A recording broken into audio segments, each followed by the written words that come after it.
Buenas tardes a todas. No sé si hay algún compañero entre los 45 asistentes que tenemos, pero si hay algún compañero, pues buenas tardes también a ellos. Es un placer tener a hombres en la lucha contra la violencia de género. Necesitamos mucha fuerza contra todo el movimiento negacionista que tenemos alrededor, que yo lo llevo viendo desde hace muchos años, que llevo diciendo esto va a emerger, que nadie me escuchaba y que cuando ha emergido, pues aquí lo tenemos ya bastante solidificado, ¿no? La lucha tiene que ser ahora mucho más fuerte, así que toda ayuda es bienvenida.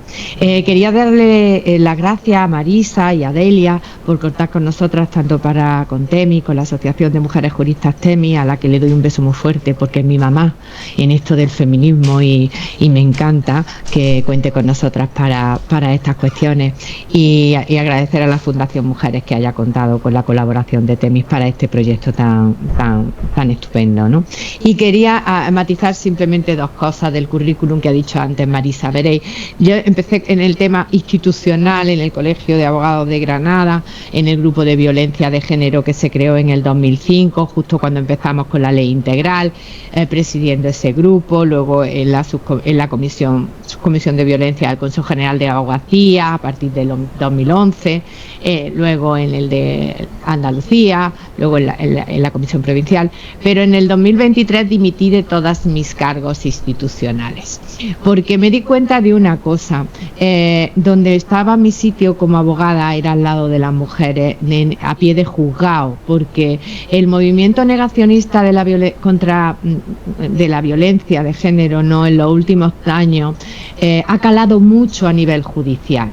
No sabéis la dificultad que tenemos a nivel judicial de poder aplicar la legislación tan maravillosa que tenemos en España contra la violencia de género, contra la violencia contra los niños y las niñas, pero a pie de juzgado aplicar esa legislación protectora nos cuesta mucho trabajo, porque ese movimiento, esa ideología negacionista de la violencia de género y de todo lo que tenga que ver con el feminismo y con la lucha por los derechos de las mujeres, cuesta mucho que cale en los juzgados, y decidí en el 2023 que iba a volver a dedicarme única y exclusivamente a lo que a mí me gusta hacer, que es escuchar a las víctimas. Y así se llama esta guía. Y es que creo, como ha dicho antes Marisa, que para proteger a las víctimas hay que escuclarlas. Y hay que escucharlas desde el primer momento que se acerca a cualquier asociación. Mirad, vosotras, las compañeras que formáis parte de cualquier asociación, de cualquier asociación, sois a veces el primer contacto que tiene una mujer con lo más parecido a la puerta de salida para su situación de violencia.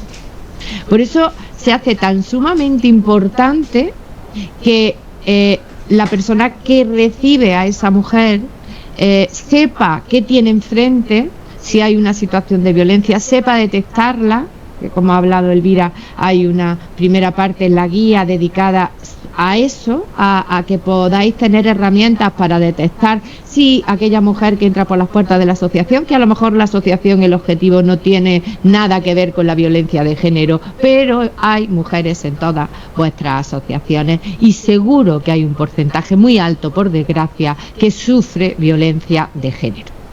Porque además, como ha dicho Elvira, hace unos años, antes de la ley integral, la violencia de género se veía. Yo he dicho siempre que los agresores han aprendido a agredir. No es que tengamos menos agresores porque haya menos agresiones físicas. Yo cuando empecé en este ejercicio, que fue allá por el año 96, mis víctimas, mis mujeres con las que iba al juzgado, venían moradas, con moratones, venían con labios rotos, con ojos con fractura de órbita, venían con piernas rotas, eran lesiones físicas. Pero cuando se publicó la ley integral, los agresores ya se dieron cuenta que no podían dejar un morao, porque un morao ya no eran 10.000 pesetas, que era lo que le costaba al agresor pegarle una paliza a la mujer, ¿no? Ya era un delito, ya era cárcel, ya era que lo sacaban de su casa. Entonces aprendieron a agredir, y agredían, pues primero en zonas del cuerpo que no se veían, y luego, pues como también eso se empezó a condenar, pues agredían psicológicamente y me las destrozaban. Y claro, eso no se veía. Yo iba al juzgado con mujeres que estaban totalmente desquiciadas. Encontrar algún compañero de la defensa de los agresores: es que tu víctima, tu mujer está loca. Tu mujer está loca, digo, igual que estarías tú y yo si lleváramos 30 años con un agresor como este.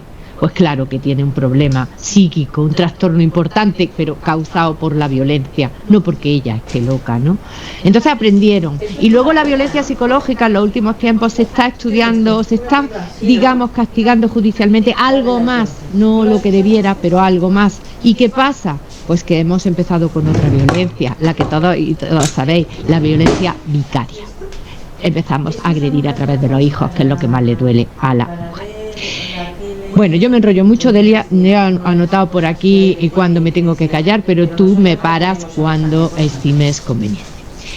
Mirad, la parte que a mí me ha correspondido de la guía es la pura y dura intervención judicial. Es la más fea. Es la más fea porque es, digamos, la más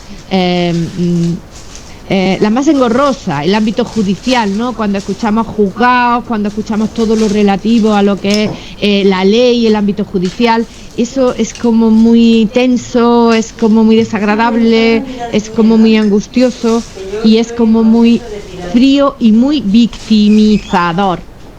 La última víctima que declaró en una agresión sexual, que fue este pasado lunes, yo le pedí al juez, por favor, que el que tomara declaración a esa mujer en su despacho, al menos si no grababa la declaración, si no impedía que esa mujer tuviera que volver a repetir lo mismo, que la escuchara él solo en su despacho con los abogados, lógicamente, pero él solo, no todas las personas que entraban en la oficina judicial. Y me dijo su señoría que no pasaba nada, que cerrábamos la puerta. Digo, mire señoría, la puerta también se abre, no sé. Pero esa es la sensibilidad que tenemos en los juzgados a cuando llega una víctima. Entonces, el proceso judicial crea una victimización secundaria para las mujeres que hay que intentar evitar. Y vosotras tenéis una labor muy importante de acompañamiento en todo ese proceso judicial para que la víctima sepa dónde se va a encontrar, para que la víctima sepa el escenario que se va a encontrar y, muy importante, primero, para que no se frustre. Las expectativas de la víctima en el proceso judicial tienen que ser unas expectativas muy reales, muy reales.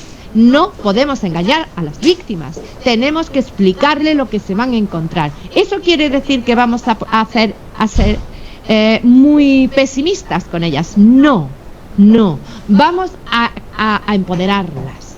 Y para empoderarlas tienen que ser realistas con la situación que se encuentre. Y hay que contarle a las víctimas la realidad del proceso judicial, que no es fácil, que no es agradable, que no es rápido y que le va a suponer un sufrimiento que a veces muchas de ellas te dicen la frase, Elvira, te la habrán dicho a ti también: si lo sé, no vengo.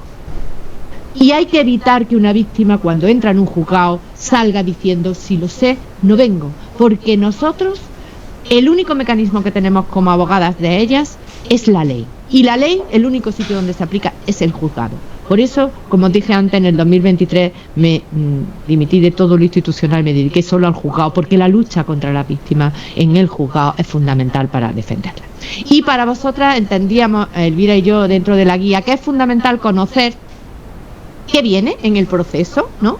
Y por eso en este apartado tercero de la guía hemos intentado trasladaros de forma lo menos jurídica posible, pero lo más completa posible también, qué pasa cuando una mujer va a denunciar. Porque os va a preguntar, mirad, las inseguridades de la víctima cuando se acerca a vosotras y de alguna manera planteáis la salida de la denuncia, porque no hay otra salida de la violencia. Tenerlo claro, no hay otra salida de la violencia que no pase por una denuncia, por una protección de la víctima. Aunque no tengamos seguro que nos la vaya a dar un juzgado. Pero lo único que le para los pies a un agresor es la ley. el juzgado y las medidas de protección. Y la víctima va a querer que le expliquéis, ¿y qué pasa cuando pongo la denuncia? ¿Y dónde voy a ponerla? ¿Y cómo lo hago? ¿Y después qué pasa? ¿Y mis niños? ¿Y mi casa? Entonces hemos intentado comentar en este apartado todas esas cosas que pasan después de la denuncia para que vosotras tengáis las herramientas o el conocimiento necesario para en todo momento poder tranquilizar, acompañarlas. Es fundamental el acompañamiento que se haga con la víctima a lo largo del proceso. Eso es fundamental. Eso va a hacer que la víctima siga adelante con el procedimiento y rompa con el agresor, o que eche marcha atrás y vuelva. Y una reconciliación, cada reconciliación pone el nivel de riesgo para la víctima un peldaño más arriba, y tenemos que evitar eso. Mirad, en el primer momento del procedimiento va a ser la denuncia, el primer momento en el que el riesgo de la víctima aumenta exponencialmente. Hay que tener mucha precaución con ese momento y tener garantía al menos de que la víctima, hasta que al agresor se le localiza y se le pone a disposición judicial y se resuelven las medidas cautelares, la víctima va a tener cubierta la estancia, o a lo mejor son horas, a lo mejor de un día para otro, de un día para dos siguientes, pero tenemos que intentar saber que la víctima tiene cubierta esa necesidad de protección. Donde denunciar, por supuesto, lógicamente ante los cuerpos de seguridad, dependiendo de dónde resida la víctima, pues tendremos que dirigirla a Policía Nacional, a Guardia Civil, cuando son entornos no metropolitanos, sino pueblos, entornos más pequeñitos, o también en el juzgado, pero el juzgado es el último sitio donde se debe de interponer una denuncia. Son los cuerpos de seguridad los que instruyen, los que redactan el atestado y construyen el atestado. Mirad, lo ha dicho ya Elvira, es súper importante que la víctima sepa y ejerza que tiene derecho a la asistencia jurídica gratuita, especializada, inmediatamente anterior a la interposición de la denuncia. ¿Por qué? Yo me he encontrado muchas víctimas que en comisaría le han dicho, si llamamos al abogado de oficio va a tardar mucho, mejor que luego ya en el juzgado ya allí te asiste.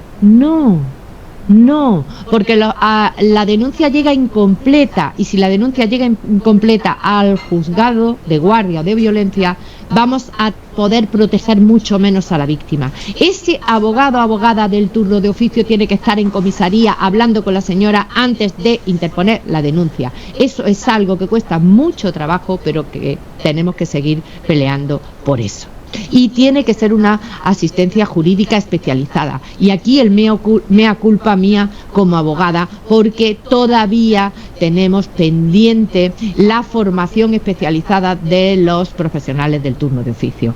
Me consta, porque he pasado muchos años en la Subcomisión de Violencia del Consejo General de la Abogacía, y la preocupación de la Subcomisión de Violencia por la formación de los profesionales, de los compañeros y compañeras del turno, ha sido constante. De hecho, era la principal función de nuestra subcomisión, la formación y la formación. Seguimos en ello, no somos perfectos, pero os puedo asegurar que desde la abogacía se está haciendo un importante esfuerzo para eso.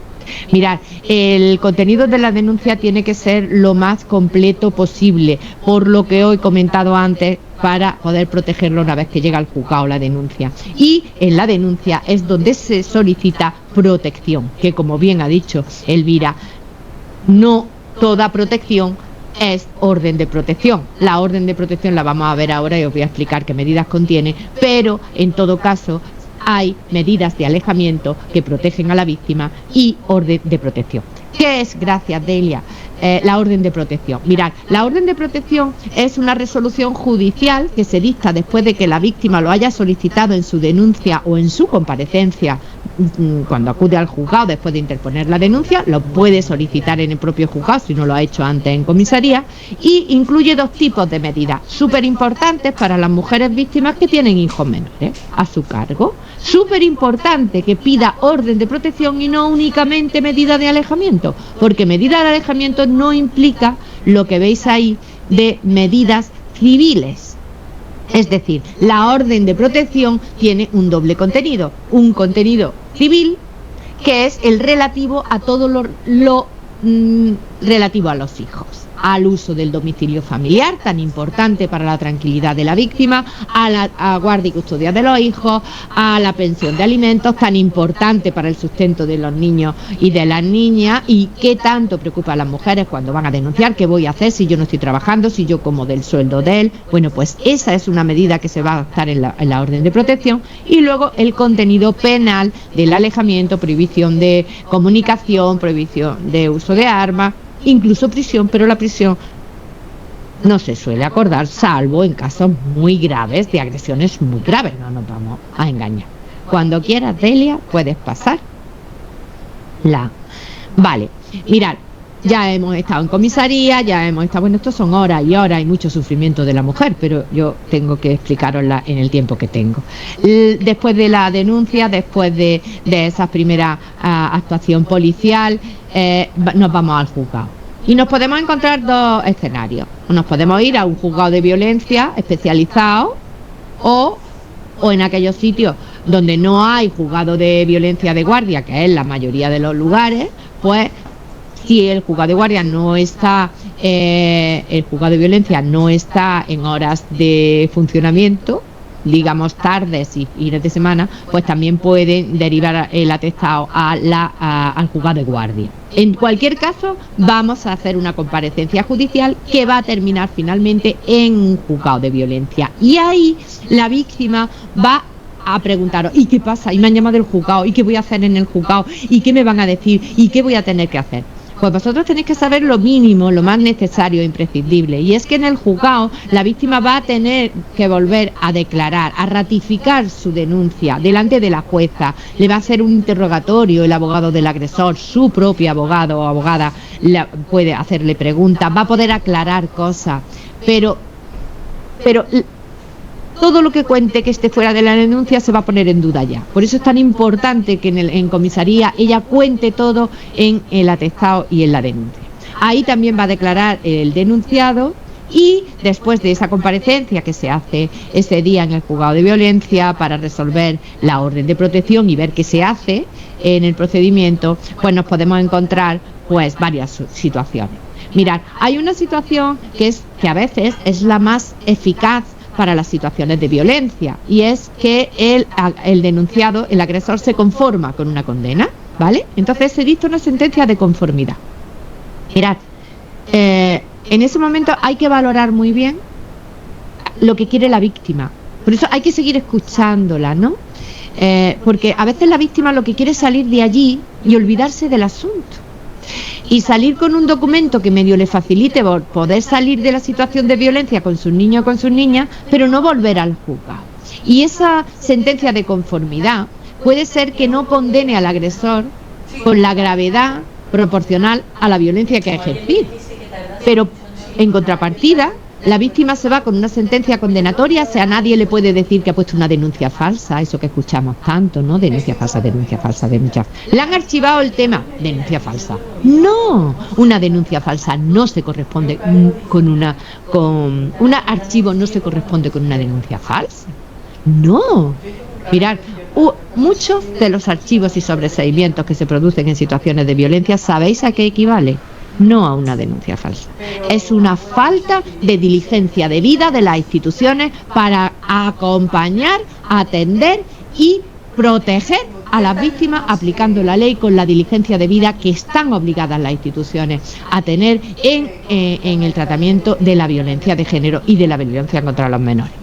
Eso sí es equivalente muchos de los archivos y sobreseimientos, pero no denuncias falsas. No, el porcentaje de denuncias falsas es un 0,2% anual. No hay denuncias falsas, ¿vale? Eso hay que decírselo a la víctima, porque la víctima, como ha dicho antes Elvira, tiene dos cosas. Te dice, soy tonta, y se siente culpable. Con lo cual, entre la culpa y la idiotez con la que ella se siente, cuando se le dice han archivado el asunto, se le viene a la cabeza todo lo que le ha dicho el agresor. Nadie te va a creer, pero a ti ¿quién te va a creer? Me van a creer a mí, a ti nadie te va a creer. ¿Qué te has creído tú? Y eso es horrible para la víctima, porque empodera al agresor y empequeñece a la víctima. Por eso, vosotras tenéis que saber que esa puede ser una de las soluciones, de las situaciones que nos encontremos en el juzgado. Y la víctima tiene que asumir que esa es una de las posibles resultados. Y no pasa nada, vamos a seguir adelante, no pasa nada. Si la víctima lo sabe de antemano, lo asume. Si la víctima no lo sabe, es como si recibiese un bofetón de la Administración de Justicia, y os puedo asegurar que esa víctima no vuelve a acudir a la Administración de Justicia a pedir ayuda y protección. Y os puedo asegurar también que ese es el momento también de mayor riesgo, porque el agresor se crece, sabe que no han creído a la víctima y ahora va con más saña, porque sabe que no va a denunciar. Puede haber también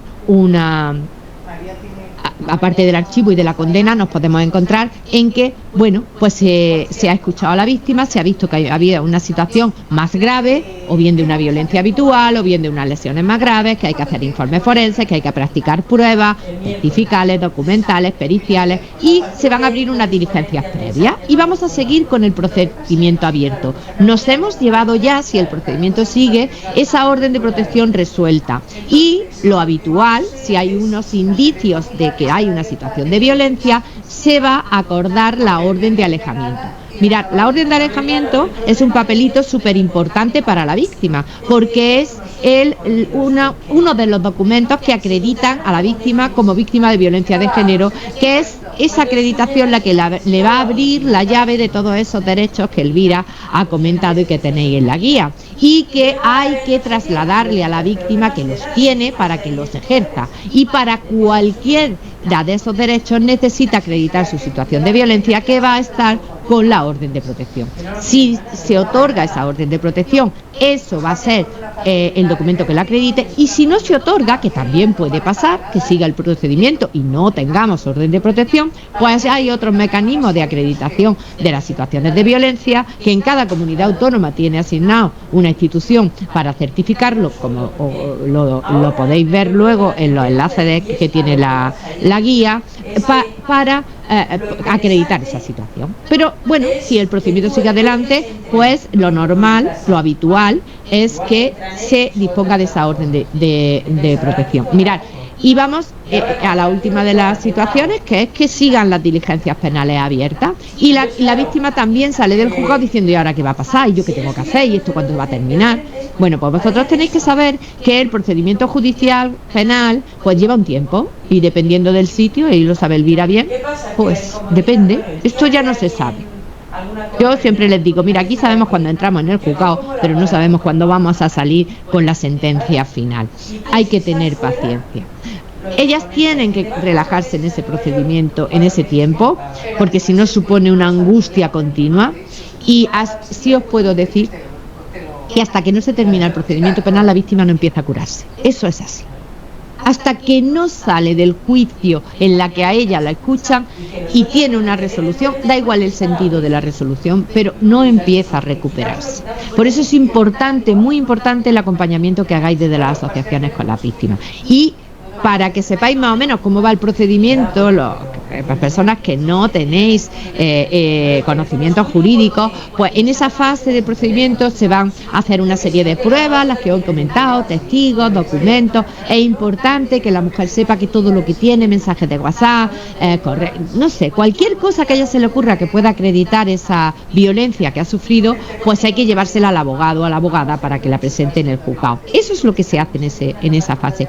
Cuando ya se termina esa fase, se hace como un escrito de acusación diciendo la situación que la mujer ha vivido de violencia, y luego se hace ya el juicio sobre esos hechos. Por eso os pongo ahí nuevos hechos de violencia. ¿Por qué? Porque mirad, el procedimiento judicial que se ha iniciado con la denuncia, en ese procedimiento judicial solo se va a juzgar los hechos de la denuncia. Es decir, que si hay nuevos hechos de violencia, que si la mujer os llega y os dice: mira que me lo he encontrado en la tienda, me ha dicho hija de puta, ya te vas a enterar tú, pero ha sido después de la denuncia, o mira que tiene la orden de alejamiento pero se pone todos los días en la esquina del colegio, eso es un quebrantamiento. Esos son nuevos hechos, y no vale decir: bueno, como ya ha puesto una denuncia. No, tiene que volver a denunciar esos nuevos hechos, porque si no, no se van a acordar otras medidas distintas de las que ya hay. Y son importantes porque, por ejemplo, los quebrantamientos son una situación de mucho riesgo, ¿vale? El quebrantamiento en una situación de violencia es un hecho que incrementa el nivel de riesgo y a nosotras como defensa nos permite solicitar medidas de protección más graves. Es decir, si por ejemplo no tenemos una pulsera puesta para la medida de alejamiento, si hay un quebrantamiento lo podemos solicitar y seguramente nos la van a conceder. O sea, que es importante que ellas sepan que pues que tienen que denunciar las situaciones que tienen nuevas, porque tenemos que estar al lado suyas para saber en qué situación de riesgo se pueden encontrar en cada momento. Delia, si me pasas. Vale, bueno, este es el final del procedimiento que se inició con la denuncia esa que hemos comentado al principio. Mirad, el juicio es otro de los momentos más estresantes para la víctima. Por eso también hay que estar más al lado de ella, porque las mujeres que se encuentran solas en el momento del juicio son mujeres, las víctimas van a ser testigos en el juicio, o sea, son víctimas, son testigos,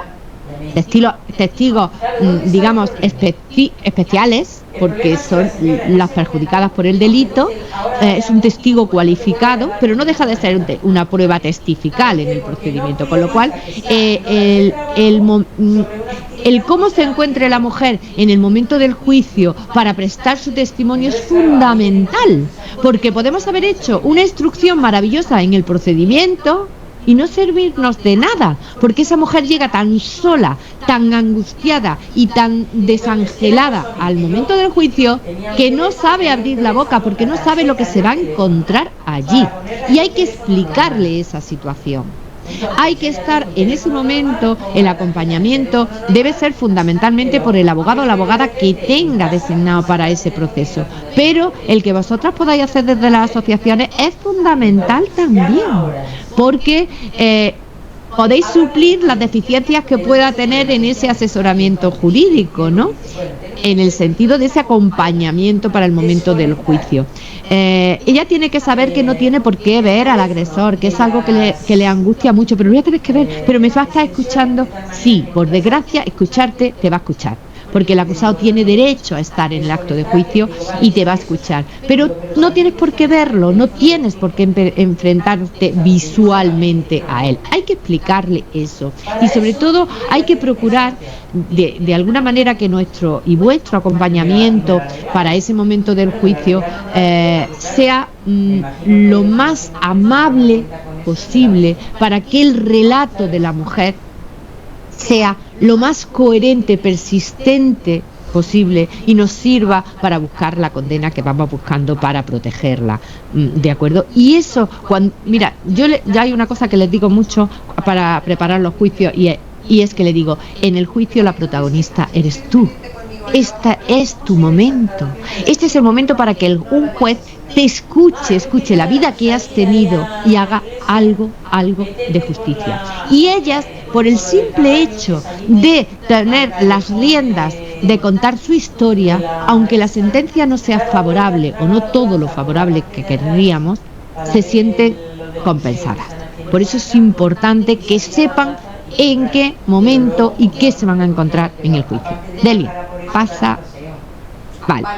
Y luego tenemos el resultado del juicio. Mirad, yo hace un tiempo, hace ya años, pues me frustraba mucho cuando tenía una sentencia absolutoria y yo sabía que la situación de violencia había sido horrible, o cuando tenía una sentencia con pocos años de condena y sabía que las lesiones eran muy graves y que si en vez de ser su mujer, la vecina de enfrente, pues a lo mejor, o el amigo, pues a lo mejor lo tenía en la cárcel y a la sombra unos cuantos años, pero como era su mujer, pues no pisaba la cárcel, ¿no? Y una víctima me enseñó algo maravilloso, porque yo lo poco que sé de esto me lo han enseñado mis mujeres, mis víctimas. Yo no he aprendido esto porque soy muy lista, no. Yo he aprendido esto porque he tenido mujeres muy listas a mi lado, no son tontas, son muy listas y muy valientes. Y ellas son las que me han enseñado lo que necesitan, ¿no? Bueno, me enseñan cada día, porque yo no sé de esto mucho. Mirad, y me dijo, la sentencia era horrible, porque le habían pegado una paliza horrible, pero el agresor, su marido, era guardia civil. Y yo fue una de las pocas veces que me di cuenta que la justicia a veces no es justa, porque es subjetiva, y subjetiva e interesada, y amiga. Y fue muy frustrante esa sentencia. Entonces yo la llamé porque quería decírselo a la cara, la sentencia que teníamos, y me dice, ¿y tú por qué pones esa cara? Digo, hombre, es que la han absuelto. Digo, hombre, no la han absuelto, te rompió la órbita del ojo, hasta ahí podíamos llegar, lo han condenado. Entonces, ¿por qué estás con esa cara tan seria? Digo, pero porque la han condenado muy poco. Y me dijo algo así como, si tú y yo ya hemos ganado, tú y yo ya hemos ganado, mírame. Hace 2 años que me pegó la paliza y yo no podía levantar la cara para mirarte a los ojos cuando te vi en el juzgado de violencia. Y no tenía ni la EGB. Y me he sacado mi título, estoy trabajando. Vivo sola, feliz y tranquila y no me dan paliza. Si tú y yo ya hemos ganado. Mirad, a mí aquello me dio una tranquilidad tan impresionante que dije, Monse, tú vas a dejar de frustrarte, porque cada vez que te frustras pierdes 2 o 3 días de trabajo preocupada por la frustración, y tú lo que vas a hacer es acompañarlas, porque tú no eres responsable de la sentencia que se dice, pero sí eres responsable de que ellas ganen o pierdan en la vida, con lo cual vamos a dedicarnos a eso. Y la guía es un poquito de eso, de intentar que las mujeres, que vuestro trabajo, vuestra atención y vuestra labor tan maravillosa con ellas les sirva para que ganen, aunque los jueces digan que pierdan, ¿vale? Porque hay una justicia más allá de una sentencia. Pero que sepáis que puede haber una solución, que puede haber un archivo, que hay que decirle a ellas, no te preocupes, eso puede pasar, no pasa nada, nosotros ya hemos ganado. Y puede haber una sentencia condenatoria, maravilloso, maravilloso, pero ellas no van buscando una condena, no quieren una condena, quieren vivir en paz. Y la mejor sentencia es la que a ellas les da paz en su vida y protege a ellas y a sus hijos y a sus hijas. Y a veces no es la sentencia condenatoria más grave, pero el acompañamiento puedo asegurar que para ella es fundamental. Delia, que me enrollo. Vale, hijos e hijas. Bueno, esto lo voy a hablar muy poquito porque ya me estoy pasando mucho. Mirad, todas y habéis escuchado en los últimos tiempos la violencia vicaria. Violencia vicaria, yo digo que la violencia vicaria no es más que violencia de género, ya está. Es la violencia de género que se ejerce por los agresores cuando ya no pueden agredir físicamente, cuando ya no pueden agredir psicológicamente, cuando ya económicamente, bueno, de vez en cuando los condenan por un impago de pensiones, muy de vez en cuando, cuesta mucho trabajo conseguir una condena por impago de pensiones. ¿Y entonces qué hacen? Pues a través de los niños y de las niñas. Los niños y las niñas son víctimas directísimas de la violencia de género. Tienen unas consecuencias gravísimas en su vida, en su evolución, en su desarrollo. Yo veo niños y niñas destrozados, pero fijaros, no, y eso da para otra charla, no destrozados por el agresor únicamente, porque todavía eso como sociedad lo podríamos asumir, ¿no? Como consecuencia de un delito que no podemos erradicar todavía al 100%. Pero es que salen destrozados de las instituciones, salen destrozados del juzgado, del equipo psicosocial, de los puntos de encuentro familiar, salen destrozados de todas las instituciones que hay alrededor del ámbito judicial para la protección de las víctimas. Y eso no lo podemos permitir, eso se llama violencia institucional. Y eso lo estamos haciendo con las mujeres y lo estamos haciendo con los niños y con las niñas. Mucho cuidado con el tema de los menores. Por eso, pásame, Delia, que ya quiero ir rápido. Por eso, lo que os comentaba antes de la orden de alejamiento de las medidas civiles es tan importante, porque desde la reforma de junio del 2021 las víctimas tienen que saber, y vosotras tenéis que transmitirle, que hay un maravilloso artículo, el 94 del Código Civil, que permite que los agresores no tengan contacto con esos menores, es decir, que permite, digo permite porque puede o no puede acordarse, eso ya también depende de la juez, del juzgado, del fiscal y de muchas cosas. Pero hay posibilidades de que ese contacto con el padre agresor no exista, con lo cual para la víctima va a ser fundamental que vosotras sepáis que esas medidas civiles se pueden pedir con la orden de protección en la denuncia y que las mujeres se pueden ir con la orden de protección y con una suspensión de las visitas con los padres. y la tranquilidad de que los padres no van a poder ejercer esa violencia contra los hijos. Eso hay que saberlo para que ellas se queden tranquilas. Pásame, Delia.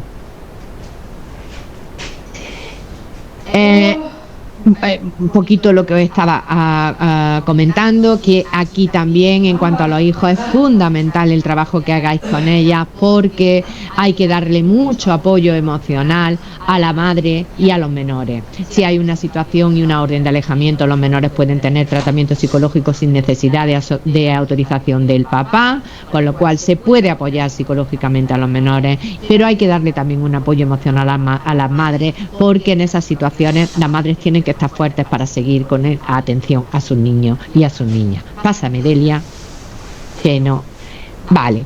Finalmente, en la guía, ya brevemente para acabar, pues hemos intentado incorporar mucha la información que nosotras hemos entendido más relevante para que, bueno, pues que podáis derivar, porque vosotras no sois profesionales, porque vuestra misión no es la intervención directa con la víctima en el ámbito judicial o en el ámbito social, sino vuestra misión es fijaros, evitar que ninguna víctima de violencia que llegue a vosotras, a cualquiera de vuestras asociaciones, evitar que siga en la situación de violencia, es decir, acompañarla, ayudarla, identificarla para intentar que salga de esa situación. Y a partir de ahí, pues son los recursos especializados, como ha dicho Elvira, los que tienen que actuar. En este apartado 7, pues hemos intentado incluir un catálogo de recursos. Delia, pásame.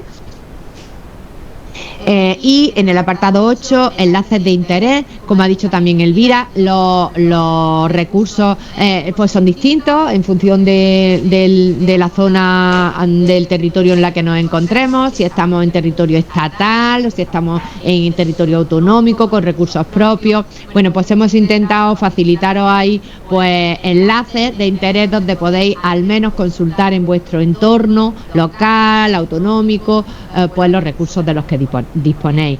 Delia, pásame, que me enrollo.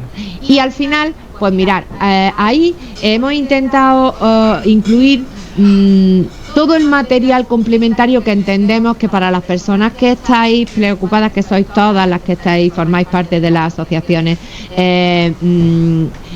os puede interesar para profundizar, quien quiera hacerlo en esta materia.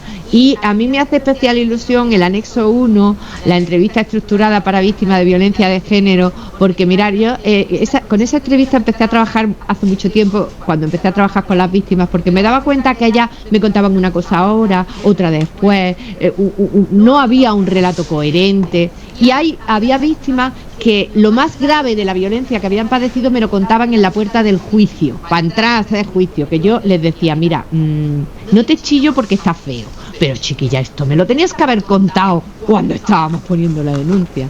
Entonces me di cuenta que ellas cuentan mucho mejor las cosas si tú le preguntas, estructura mucho mejor la situación vivida de esa manera. Y por eso creo que la entrevista puede ser una herramienta muy eficaz y sencilla para que vosotras también tengáis una idea de la situación por la que pasa la mujer. Y luego ya pues la orden de protección, lo que os decía antes de la acreditación de las situaciones de violencia de forma distinta a la orden de protección, también modelos para empadronamiento de los menores sin autorización del padre, que eso es otra de las cosas que le preocupa mucho a las mujeres y piensan que no pueden hacerlo. Pues sí se puede hacer y hay formas de hacerlo, y ahí os aportamos varios modelos de empadronamiento y la normativa y las guías que hay publicadas en muchas instituciones, en muchos sitios sobre atención a las víctimas, pero bueno, pues ahí están para que las consultéis. No hemos querido hacer nada parecido ni que nos pongáis en comparación con ese elenco de guías maravillosísimas que hay por ahí, porque lo que hemos buscado, y con esto termino, como ha dicho mi compañera Elvira, lo que hemos intentado es daros pautas y herramientas y conocimientos que os sirvan para lo que decíamos al principio, proteger a las víctimas, porque saber escucharlas es saber protegerlas. Muchas gracias.